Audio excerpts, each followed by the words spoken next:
مزید اچھی ویڈیوز کے لیے ہمارے چینل کو سبسکرائب کریں اور ساتھ دیے گئے بیل آئیکن کو بھی پریس کریں تاکہ ہماری نیو آنے والی ویڈیو کا نوٹیفیکیشن آپ تک پہنچ سکے۔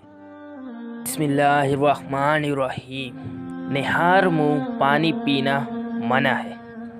حضرت ابو سعید خدری سے روایت ہے کہ نبی صلی اللہ علیہ وسلم نے ارشاد فرمایا، جس نے نہار منہ پانی پیا اس کی طاقت کم ہو جائے گی۔ امام شافعی نے فرمایا کہ 4 چیزیں بدن کو لاغر کر دیتی ہے، ان میں سے 3 یہ ہیں: نہار منہ پانی پینا، ترشی چیزیں کھانا، فکر و غم زیادہ کرنا۔ جدید تحقیق کے مطابق نہار منہ پانی پینا جوڑوں کے درد کا باعث ہوتا ہے۔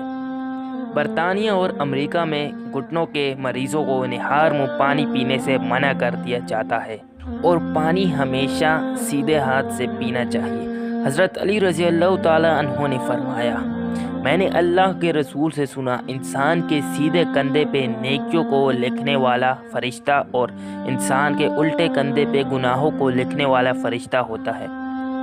جب انسان الٹے ہاتھ سے پانی پیتا ہے یا کوئی چیز کھاتا ہے تو اس کے کیے ہوئے بد اعمال کا اثر اس غذا یا اس پانی پہ ہوتا ہے، اور جب انسان سیدھے ہاتھ سے کوئی چیز کھاتا ہے یا پانی پیتا ہے تو انسان کی نیکیوں کا اثر اس کی غذا یا پانی پہ رہتا ہے۔ رسول صلی اللہ علیہ وسلم نے فرمایا، صبح اٹھنے کے بعد پانی پینا انسان کے جسم کے لیے شفا ہے، اور آدھی رات کو اٹھ کے پانی پی کر پھر سونا انسان کے جسم کے لیے امراض۔